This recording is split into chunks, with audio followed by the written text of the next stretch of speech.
തന്ത്രപ്രധാനമായ ഹോർമുസ് കടലിടുക്കിൽ അമേരിക്ക നാവിക ഉപരോധം കടുപ്പിക്കുന്നതിനിടെ ഇറാനും തങ്ങളുടെ നിയന്ത്രണം ഉറപ്പാക്കാനുള്ള നീക്കങ്ങൾ നടത്തുന്നുവെന്ന റിപ്പോർട്ടുകളാണ് പുറത്തുവരുന്നത്. ആഗോള എണ്ണ വ്യാപാരത്തിന് അതിനിർണായകമായ ഹോർമുസ് കടലിടുക്കിൽ IRGC നാവികസേന കൂടുതൽ മൈനുകൾ വിന്യസിച്ചതായാണ് റിപ്പോർട്ട്.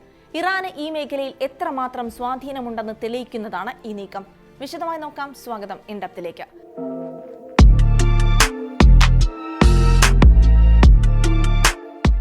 ഹോർമുസ് കടലിടുക്കിൽ ഇറാൻ അമേരിക്ക പോര് വീണ്ടും സങ്കീർണമാവുകയാണ്. ഒരു വശത്ത് അമേരിക്ക തങ്ങളുടെ നാവിക ഉപരോധങ്ങൾ ശക്തമാകുമ്പോൾ മറുവശത്ത് ഇറാൻ ഹോർമുസിൽ കൂടുതൽ മൈനുകൾ സ്ഥാപിക്കുന്ന പ്രവർത്തനങ്ങൾ തുടരുന്നു എന്നാണ് റിപ്പോർട്ടുകൾ. IRGCയുടെ നാവികസേനയാണ് ഈ നീക്കത്തിന് പിന്നിലെന്നാണ് അമേരിക്കൻ പ്രതിരോധ വകുപ്പിലെ സ്രോതസ്സുകളെ ഉദ്ധരിച്ച് ആക്സിയോസ് റിപ്പോർട്ട് ചെയ്യുന്നത്. ഹോർമുസ് കടലിടുക്കിൽ ഇതിനു മുൻപ് ഇറാൻ സ്ഥാപിച്ച മൈനുകൾ നീക്കം ചെയ്യാൻ ചുരുങ്ങിയത് 6 മാസമെങ്കിലും വേണ്ടിവരുമെന്ന് US കോൺഗ്രസിനെ പെന്റഗൺ അറിയിച്ചുവെന്ന വാർത്തകൾക്ക് പിന്നാലെയാണ് ഈ റിപ്പോർട്ട്. ഹോർമുസ് കടലിടുക്കിലൂടെ കടന്നു പോകുന്നതിന് ഇറാനെ ആരും ഭയപ്പെടേണ്ടതില്ല എന്ന സന്ദേശം കപ്പൽ കമ്പനികൾക്ക് നൽകാനാണ് അമേരിക്ക നിലവിൽ ശ്രമിച്ചുകൊണ്ടിരിക്കുന്നത്. അതിനിടെയാണ് തങ്ങളെ ധിക്കരിച്ച് ആർക്കും ഹോർമുസ് കടക്കാനാകില്ലെന്ന പ്രഖ്യാപനത്തെ ഊട്ടിയുറപ്പിക്കുന്ന നീക്കം ഇറാന്റെ ഭാഗത്തു നിന്നും ഉണ്ടാകുന്നത്. ആഗോള വിപണിയുടെ ചരിത്രത്തിലെ ഏറ്റവും വലിയ എണ്ണ വിതരണ തടസ്സമെന്നായിരുന്നു അന്താരാഷ്ട്ര ഊർജ്ജ ഏജൻസി യുദ്ധം ആരംഭിച്ച ശേഷമുള്ള സംഭവവികാസങ്ങളെ വിശേഷിപ്പിച്ചിരുന്നത്. അത്രമാത്രം സുരക്ഷാ ഭീഷണിയാണ് വാണിജ്യ കപ്പലുകൾ ഈ മേഖലയിൽ നേരിടുന്നത്. അതിനെ വീണ്ടും രൂക്ഷമാക്കുന്നതാണ് കൂടുതൽ മൈനുകൾ വിതറുന്ന ഇറാന്റെ നടപടി.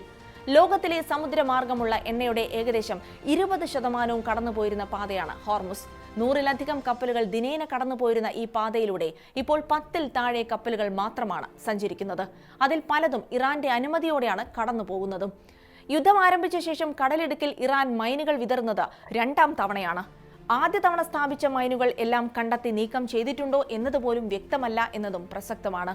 അമേരിക്കയുടെ വാദമനുസരിച്ച് മൈനുകൾ സ്ഥാപിക്കാൻ ഇറാൻ നാവികസേന ഉപയോഗിക്കുന്ന കപ്പലുകളുടെയും സംഭരണശാലകളുടെയും 90%-ലധികം യുദ്ധത്തിന്റെ ആദ്യ ദിവസങ്ങളിൽ തന്നെ നശിപ്പിച്ചിരുന്നു. എന്നാൽ അതൊന്നും അവരെ ബാധിച്ചിട്ടില്ല എന്നതാണ് പുതിയ റിപ്പോർട്ടുകൾ വ്യക്തമാക്കുന്നത്. ചെറിയ മത്സ്യബന്ധന ബോട്ടിന്റെ വലുപ്പമുള്ള ഗഷ്തി നൗകകൾ ഉപയോഗിച്ചാണ് നിലവിൽ ഇറാൻ മൈനുകൾ സ്ഥാപിക്കുന്നത്. ഒരെണ്ണത്തിന് 2 മുതൽ 4 മൈനുകൾ വരെ വഹിക്കാനുള്ള ശേഷിയുണ്ട്. അതേസമയം ഇറാൻ മൈൻ സ്ഥാപിക്കുന്നത് സൂക്ഷ്മമായി നിരീക്ഷിച്ചു വരികയാണെന്നാണ് അമേരിക്ക അവകാശപ്പെടുന്നത്. ഇറാൻ എത്ര പുതിയ മൈനുകൾ സ്ഥാപിച്ചുവെന്നറിയാമെന്നും അവർ പറയുന്നു. എന്നാൽ അതെത്രയെന്ന് വെളിപ്പെടുത്താൻ അവരിപ്പോഴും തയ്യാറായിട്ടില്ല. USS George W. ബുഷ് ഉൾപ്പെടെ 3 വിമാനവാഹിനി കപ്പലുകളാണ് അമേരിക്ക ഈ മേഖലയിൽ വിന്യസിച്ചിരിക്കുന്നത്. ഇറാനെതിരായ നാവിക ഉപരോധം കടുപ്പിക്കുകയാണ് അമേരിക്കയുടെ ലക്ഷ്യമെങ്കിലും അതിനെയും ഇറാൻ മറികടന്നിട്ടുണ്ടെന്നാണ് റിപ്പോർട്ടുകൾ വ്യക്തമാക്കുന്നത്. ഉപരോധം ആരംഭിച്ചതിന് ശേഷം 33 കപ്പലുകൾ വഴി തിരിച്ചു വിട്ടിട്ടുണ്ടെന്ന് അമേരിക്കയുടെ സെൻട്രൽ കമാൻഡ് അവകാശപ്പെടുന്നു. എന്നാൽ ഈ കാലയളവിൽ തന്നെ ഇറാന്റെ 34 കപ്പലുകൾ അമേരിക്കയുടെ കണ്ണ് വെട്ടിച്ച് ഹോർമുസ് കടന്നിരുന്നു എന്നതാണ് യാഥാർത്ഥ്യം.